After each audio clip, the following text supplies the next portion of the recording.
Margaret Chen stood in front of her new house, wiping sweat from her forehead as the September sun beat down on Oakwood Hills. At 62, she wasn't as spry as she used to be, but moving boxes weren't going to unpack themselves. The small ranch-style home with its neat lawn and white picket fence felt perfect for this chapter of her life.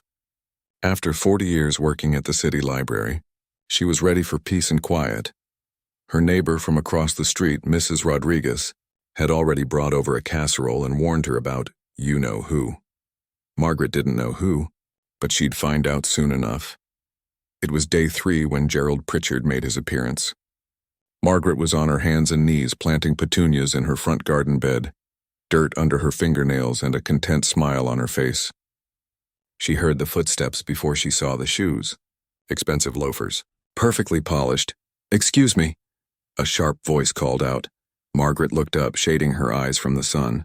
A tall man in his late 50s stood there, clipboard in hand, wearing a polo shirt tucked into pressed khaki pants. His silver hair was combed back so perfectly it looked like a helmet. "Hello there," Margaret said cheerfully, starting to stand. "I'm Margaret. Just moved in a few days ago.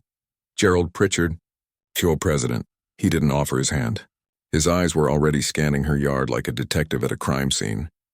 "I'm here to ensure you're familiar with our community standards." "Oh, of course," Margaret brushed the dirt from her knees.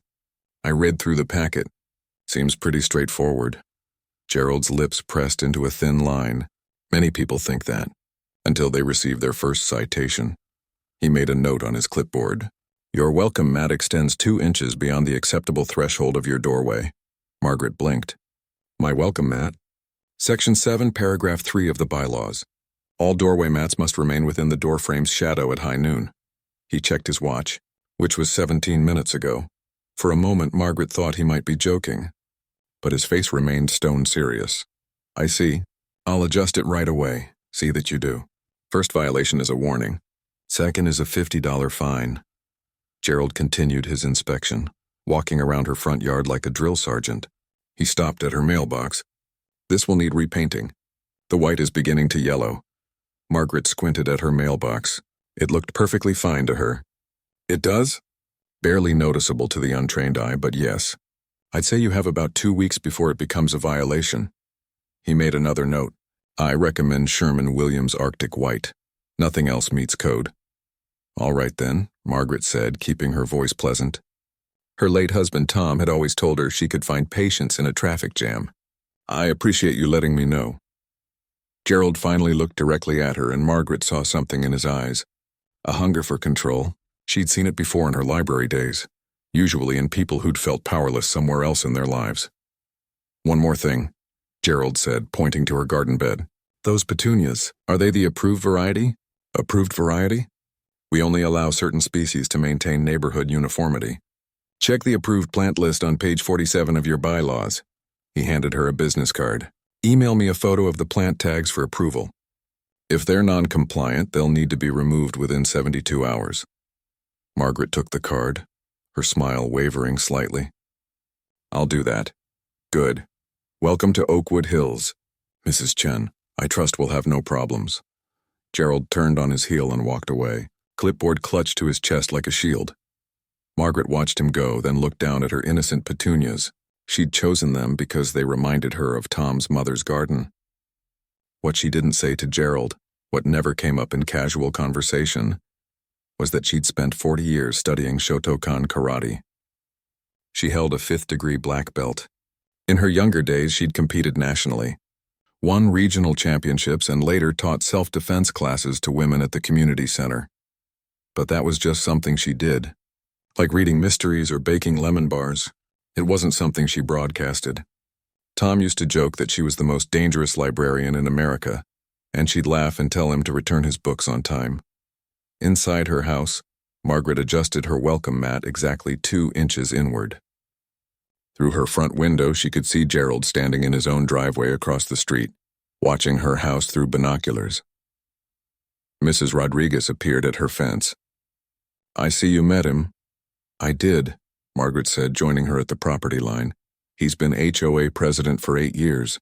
Made the Johnsons remove their bird feeder. Forced the Patels to repaint their shutters 3 times until he approved the shade. The Bishops sold their house just to get away from him. Mrs. Rodriguez lowered her voice. His wife left him about 5 years ago. Now this HOA business is all he's got.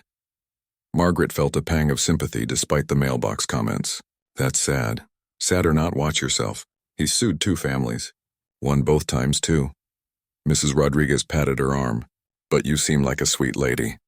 I'm sure you'll be fine if you just follow all his rules. Margaret nodded, but something told her it wouldn't be that simple. Gerald Pritchard didn't seem like a man who'd be satisfied with simple compliance. He seemed like someone who needed conflict like other people needed air. That night, Margaret practiced her kata in her backyard under the stars, movements flowing like water despite her age. The muscle memory never left. Every block, every strike, every breath controlled and precise. She hoped she'd never need any of it here in Oakwood Hills. After all, she'd moved here for peace. But 40 years of martial arts had taught her one important lesson that most people never learned until it was too late. The quietest people aren't always the weakest ones. 3 weeks had passed since Margaret moved into Oakwood Hills, and she'd received 7 citations from Gerald. 7. The welcome mat had been just the beginning. Citation number 2 came for her wind chimes. Margaret had hung them on her back porch, a gift from her daughter. They made a gentle tinkling sound that reminded her of temple bells. Gerald somehow heard them from his house across the street and declared them excessively audible and in violation of the noise ordinance. But it's barely a whisper, Margaret had protested. The bylaws state no ambient noise above 35 decibels, Gerald replied, holding up some kind of meter. These register at 37. Margaret took down the wind chimes. She was trying to be a good neighbor, even if Gerald made it nearly impossible. Citation 3 was for her garden gnome. Her grandson had given it to her as a housewarming present. The little ceramic figure had a fishing pole and a cheerful smile. She'd placed it next to her petunias, which had miraculously passed Gerald's inspection. Non-conforming yard art, Gerald announced, pointing at the gnome like it was a criminal. Section 12 clearly states only natural stone decorations are permitted in front yards. It's just a gnome, Margaret said softly. My grandson gave it to me. Rules are rules, Mrs. Chen. Remove it by Friday or face a fine. The gnome went into her backyard where Gerald couldn't see it from the street. Margaret was starting to understand what Mrs. Rodriguez had meant. This wasn't about rules. This was about power. By week 8, Margaret had learned to park her car exactly in the center of her driveway. Not an inch to the left or right. Gerald had measured once and found her rear tire 3.7 inches over the driveway edge. That was citation number 4. Citation 5 came when her porch light bulb burned out and she replaced it with what Gerald deemed the wrong shade of white. Apparently, there was warm white and cool white and Arctic white, and only one was approved. Margaret had guessed wrong. The other neighbors watched from their windows. A few offered sympathetic waves. Mr. Kowalski from next door whispered his support while trimming his hedge one morning. We've all been through it. Just keep your head down and he'll eventually move on to someone else. But Margaret didn't want Gerald to move on to someone else. She just wanted him to leave everyone alone. She tried kindness. She really did. One Saturday morning, she baked a batch of her famous lemon bars, the recipe her mother had taught her back in Taiwan. She walked them across the street and rang Gerald's doorbell. He answered in his usual polo shirt and khakis, even though it was the weekend. Mrs. Chen, is there a problem? No problem at all, Margaret smiled, offering the plate. I wanted to thank you for helping me understand the neighborhood rules. I made these for you. Gerald stared at the lemon bars like they might explode. I don't accept gifts from residents. It could be construed as bribery. They're just lemon bars, Mr. Pritchard. He took the plate reluctantly. The community standards aren't personal, Mrs. Chen. They maintain property values. Surely you understand. I do understand, Margaret said. I just hope we can be friendly neighbors too. For a moment, something flickered across Gerald's face. Loneliness, maybe. Or the memory of a time when he'd been different.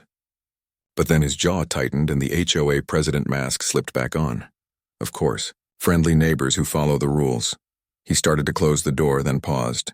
Your recycling bin was visible from the street on Thursday morning. That's citation number 6. It should only be out after 6 a.m. on collection day. You put it out at 5:45. Margaret's smile finally faltered. How could you possibly know that? I take my morning walk at 5:30. It's my duty to monitor the neighborhood. He closed the door. Margaret stood on his porch staring at the closed door. He'd been watching her house at 5:30 in the morning. A chill ran down her spine that had nothing to do with the autumn air. Citation 7 came the following Tuesday. This one hurt. Margaret had a bench in her backyard. A simple wooden bench that Tom had built with his own hands during their last summer together. He'd died 2 years ago suddenly from a heart attack. The bench was where she sat every evening with her tea, talking to him like he was still there. It faced the sunset, positioned exactly where Tom had wanted it. Gerald appeared at her back gate without knocking. Margaret was watering her tomato plants when she heard his voice. "Mrs. Chen, that bench is an unapproved permanent structure." She turned slowly, the garden hose still in her hand. "I'm sorry, what?" "The bench. Section 19 prohibits permanent structures in yards without Architectural Review Board approval.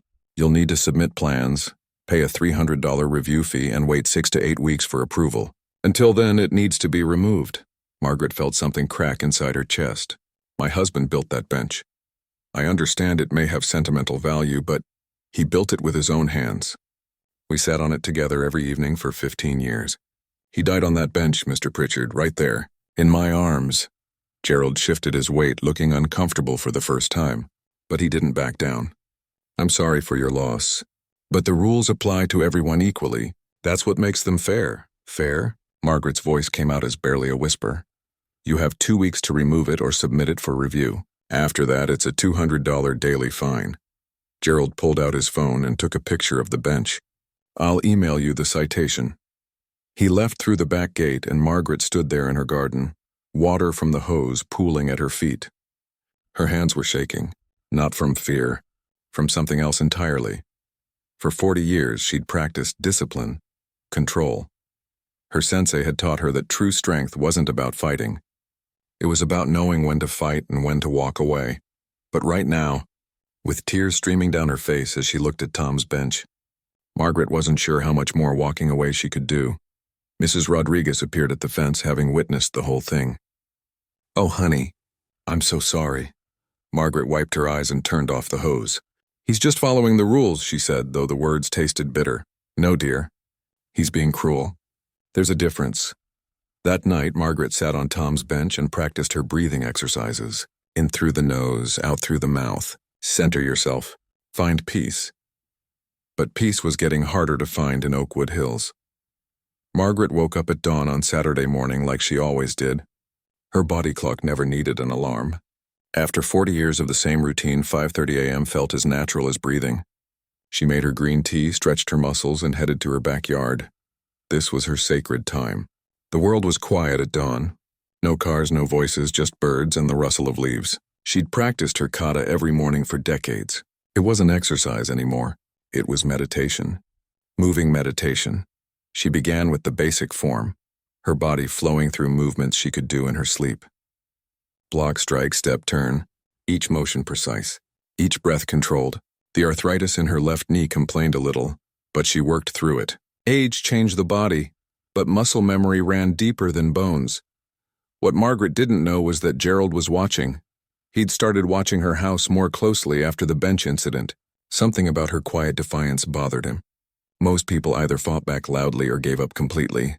Margaret did neither. She just kept being kind, kept smiling, and somehow that made him angrier than any argument could. This particular morning, Gerald stood at his bedroom window with his binoculars. He told himself he was just doing his duty as HOA president, making sure no one was installing sheds or satellite dishes without permits. But really, he was looking for violations. Any violations? Through his binoculars, he saw movement in Margaret's backyard. His pulse quickened. Was she building something? Installing a fence? He had to know. Gerald threw on his clothes and marched across the street, clipboard in hand like a shield. He didn't bother with the front door. He went straight to her back gate and pushed it open without knocking.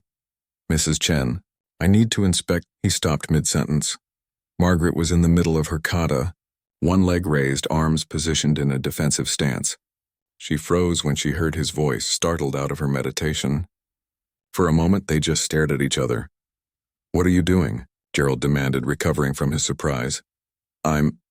Margaret lowered her leg slowly, her heart pounding. Not from the exercise, from anger. He'd walked onto her property without permission. Again. "I'm exercising, Mr. Pritchard." "At dawn? In your backyard?"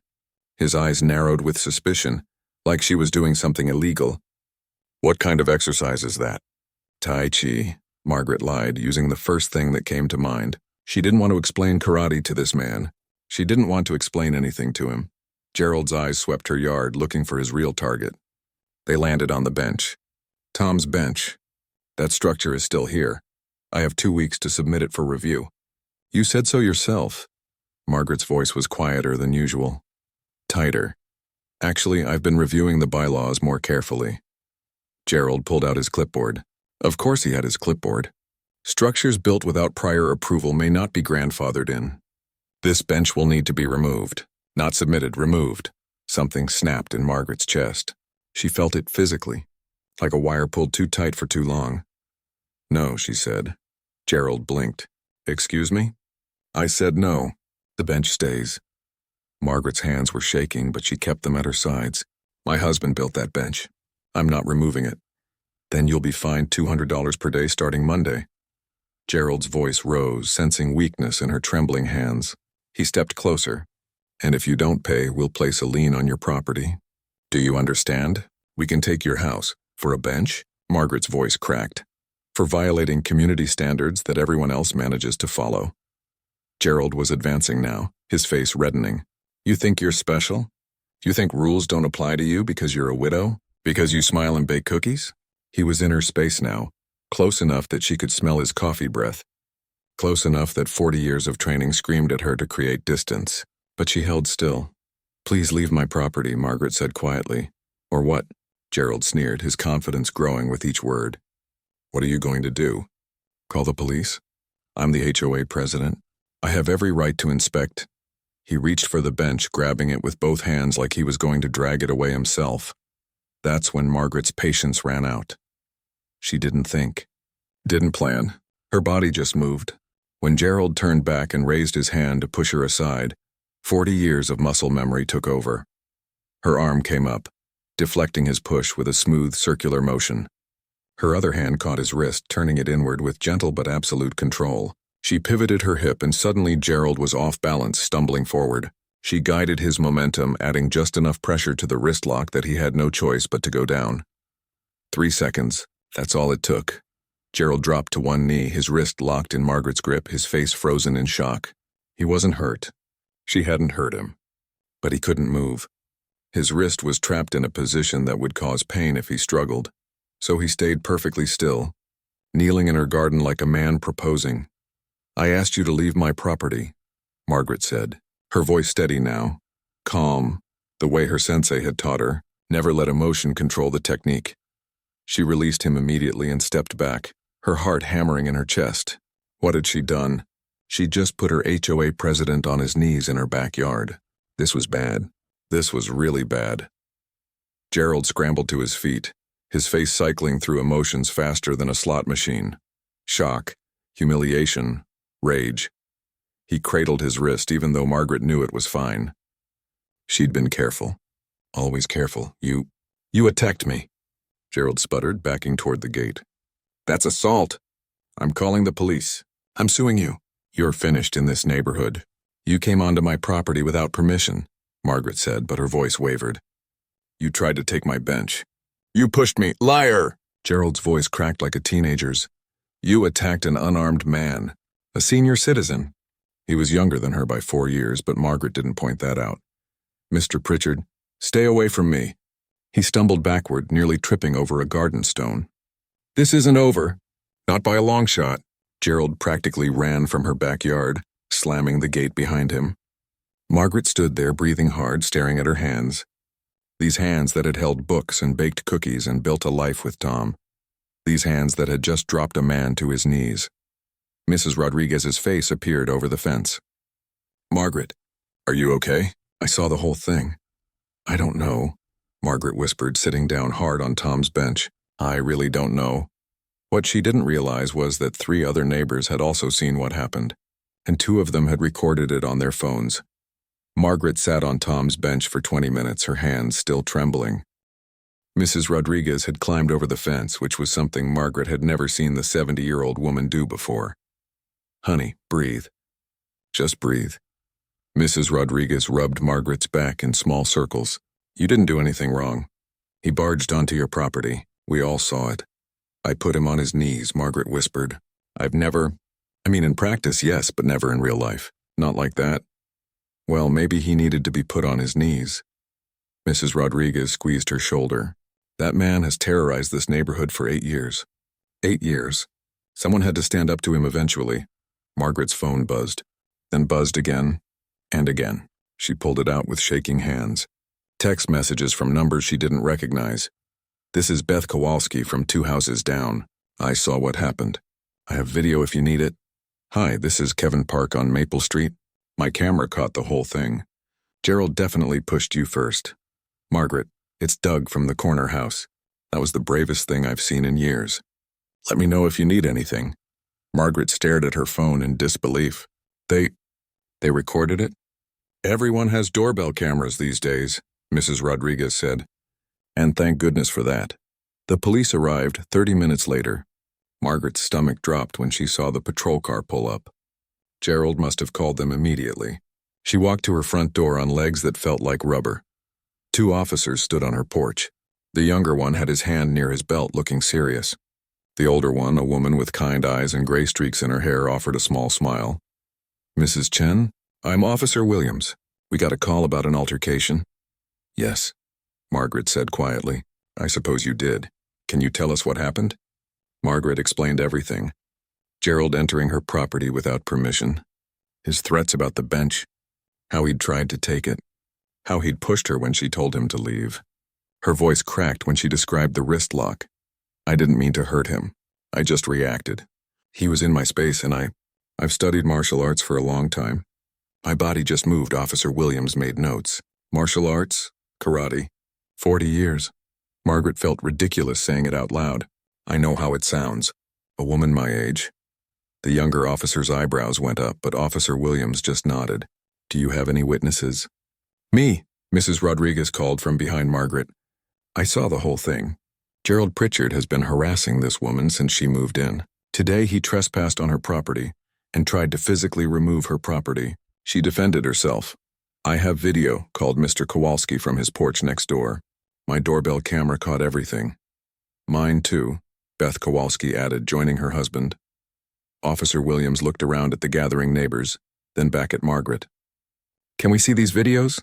10 minutes later, both officers had watched 3 different camera angles on various phones. The footage was clear. Gerald storming through Margaret's gate. Gerald grabbing the bench. Gerald raising his hand toward Margaret.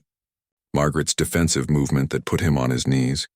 The whole thing took less than 3 seconds on camera. "That's a textbook wrist lock," Officer Williams said, replaying it on Kevin Park's phone. "Clean technique. You barely used any force." "I was trying not to hurt him," Margaret said. "You succeeded. This is clear self-defense." Officer Williams handed the phone back to Kevin. "Mr. Pritchard, however, committed trespass and assault. We'll be having a conversation with him."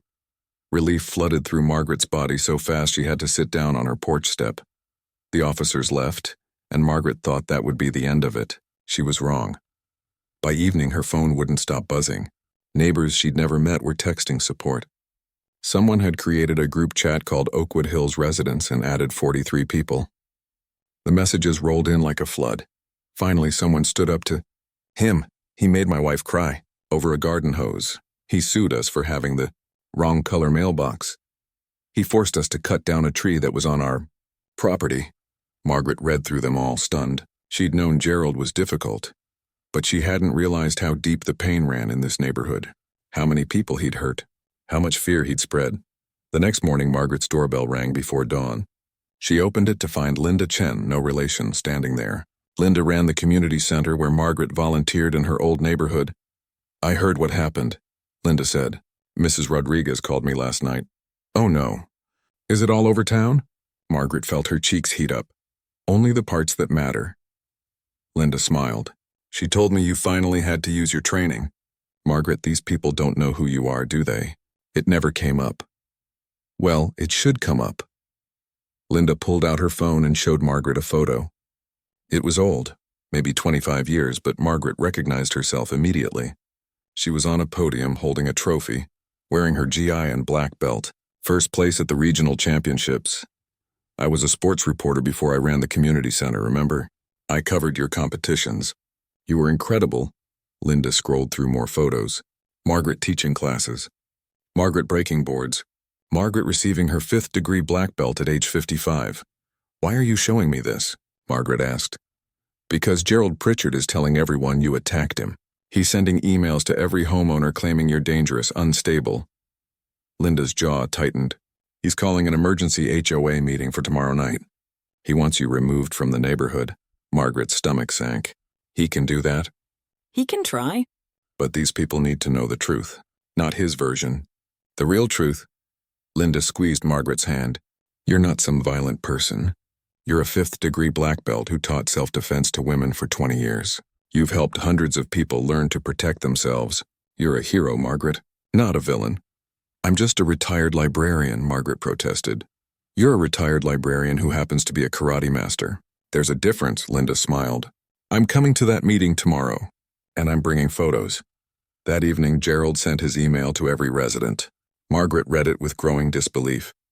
He called her aggressive and mentally unstable, and he claimed she'd attacked him without provocation and was a danger to the community. He demanded an emergency vote to revoke her residency. The email was full of lies, but lies spread fast and truth had to work harder to catch up. Margaret sat at her kitchen table reading and rereading Gerald's words. Part of her wanted to just leave, sell the house, move somewhere quiet where no one knew what happened, where she could just be a normal grandmother who baked cookies and watered plants. But another part of her, the part that had spent 40 years learning discipline and strength, knew that running away wasn't the answer. Her phone buzzed. A message in the neighborhood group chat. Don't let him win, Margaret. We're with you. Then another. We've been afraid of him for too long. And another. Tomorrow night we fight back. Margaret looked at Tom's bench through her back window. He'd built it for peaceful evenings watching the sunset. But he'd also taught her that sometimes peace had to be protected. She texted back one word. Okay. Tomorrow night's meeting was going to change everything. The community center meeting room was packed. Margaret had never seen this many neighbors in one place. Every chair was filled and people lined the walls. The air buzzed with nervous energy, like the moment before a thunderstorm. Gerald sat at the front table, his lawyer beside him. He wore a suit tonight instead of his usual polo shirt. His wrist was wrapped in a bandage that Margaret knew wasn't necessary. She'd barely touched him, but the bandage made a statement, and Gerald was all about statements. Margaret sat in the back row between Mrs. Rodriguez and Linda Chen. Her hands were folded in her lap, but her heart hammered against her ribs. She'd faced down competitions, broken boards, sparred with opponents twice her size, but this felt different. This felt personal. Let's begin, Gerald said, banging a gavel like he was a judge. We're here to address a serious safety concern. Mrs. Margaret Chen physically attacked me on my property. Her property, Mr. Kowalski interrupted. You were on her property. We have video, Gerald's jaw tightened. Regardless of location, she used excessive force against an unarmed senior citizen. Her presence threatens the safety and peaceful enjoyment of Oakwood Hills. I'm calling for an immediate vote to revoke her residency. Murmurs rippled through the crowd. Some people nodded. They'd only heard Gerald's version, read his email with its carefully chosen words, but others shifted uncomfortably, looking at Margaret with sympathy. Before we vote, Linda Chen stood up, her voice clear and strong. I think everyone should know who Margaret Chen really is. This isn't relevant, Gerald snapped. We're not here to— Oh, it's very relevant. Linda walked to the front, pulling up photos on her phone and connecting it to the projector. The screen lit up with a picture of young Margaret, maybe 35 years old, mid-kick at a tournament. This is Margaret Chen at the 1995 Regional Karate Championships. She took first place. Another photo. Margaret in her GI teaching a class of women. This is Margaret teaching self-defense at the community center. For free for 20 years. Another photo. Margaret receiving her 5th degree black belt. Her instructor bowing to her with deep respect. This is Margaret earning her 5th degree black belt at age 55. Do you know how rare that is? Especially for a woman? Especially for someone who worked full-time and raised a family? Gerald stood up. This is completely out of order. Sit down, Gerald, Mrs. Rodriguez said, her voice sharp enough to cut glass. We've sat through 8 years of your order. Now it's our turn. Linda continued, clicking through more photos. Margaret Chen has helped over 300 women learn to defend themselves. She's never hurt anyone, never used her skills to intimidate or bully. She spent 40 years perfecting discipline and control. The final photo appeared. Margaret and Tom sitting on the bench, his arm around her shoulders, both of them laughing at something beyond the camera's view. And 3 days ago, Gerald Pritchard trespassed on her property, threatened to take her late husband's memorial bench, and physically pushed her. Linda's voice cracked slightly. She defended herself using the minimum force necessary. That's what 40 years of training teaches you. Control, not violence. Control. The room was silent. Now, Linda said, looking around at every face, knowing all this, do you really think Margaret is the threat? Or is it the man who's been terrorizing this neighborhood with citations and lawsuits and rules that he changes whenever it suits him? Gerald shot to his feet. This is defamation. We can. Mr. Kowalski stood up, holding a stack of papers. Because we've been keeping track. Every citation. Every fine. Every lawsuit. We've documented everything, Gerald. Beth Kowalski stood next. You made my daughter cry because her birthday balloons were visible from the street for 6 hours. Kevin Park rose. You threatened to sue us because our son's basketball hoop was 2 inches into the driveway setback. One by one, neighbors stood. Each one with a story. Each one with a wound that Gerald had inflicted with his clipboard and his bylaws and his need to control everything around him. Gerald's face cycled through shades of red. You're all out of order. This meeting is about Mrs. Chen's violent behavior. Show us the video, someone called out. What? Gerald blinked. The video. From the doorbell cameras. Let's watch what actually happened. Gerald's lawyer leaned over, whispering urgently. Gerald shook his head, but the crowd was chanting now. Show the video. Show the video. Kevin Park didn't wait for permission. He pulled it up on his phone and connected to the projector. Everyone watched in silence as Gerald stormed through Margaret's gate, grabbed her bench, raised his hand toward her. The moment Margaret moved, swift and controlled, putting him gently on his knees. Play it again, someone said. They watched it 3 more times. Each time it became clearer. Gerald was the aggressor. Margaret was defending herself and her property. The wrist lock looked almost gentle on camera, like she was helping him kneel rather than forcing him. I move that we vote, Mrs. Rodriguez announced, standing tall. But not on Margaret's residency. I move that we vote on Gerald Pritchard's removal as HOA president. The room erupted. Some in support, some in shock. Gerald's face went from red to purple. You can't do this. I've served this community for 8 years. I've maintained property values. I've upheld standards. You've been a bully, Margaret said quietly, speaking for the first time. Everyone turned to look at her. She stood slowly, her voice steady. You've used rules as weapons. You've made people afraid in their own homes. That's not leadership, Mr. Pritchard, that's tyranny. She walked to the front, standing before the crowd. I don't want you removed from the neighborhood. I just want you to stop hurting people. We can have standards without cruelty. We can have rules without fear. That's all anyone wants, to live in peace. Gerald stared at her, and for a moment something flickered across his face. Shame, maybe, or the realization of what he'd become. But then his jaw set hard and he grabbed his briefcase. Fine. You want to run this neighborhood into the ground? Be my guests. I quit. He stormed toward the door, then turned back. You'll see. Without proper leadership, property values will tank. The neighborhood will fall apart. You need me? No, Mrs. Rodriguez said gently. We really don't. Gerald left, slamming the door behind him. The room sat in stunned silence for a moment. Then someone started clapping. Then another. Then everyone was standing, applauding, some crying, some laughing. Margaret stood at the front, overwhelmed. She hadn't wanted this. Any of this. She just wanted to water her plants and sit on Tom's bench and live quietly. But sometimes peace requires courage. Tom had taught her that. 6 months later, Oakwood Hills looked different. The rules still existed, but they were reasonable now. Enforced with kindness instead of clipboard-wielding power. Garden gnomes appeared in yards. Wind chimes sang in the breeze. Kids played basketball without fear of citations. Gerald had sold his house and moved away within 2 months, unable to face the neighbors who'd stood up to him. Margaret taught a free self-defense class every Saturday at the community center. Women of all ages came, learning that strength wasn't about violence. It was about confidence, control, knowing you could protect yourself if you needed to.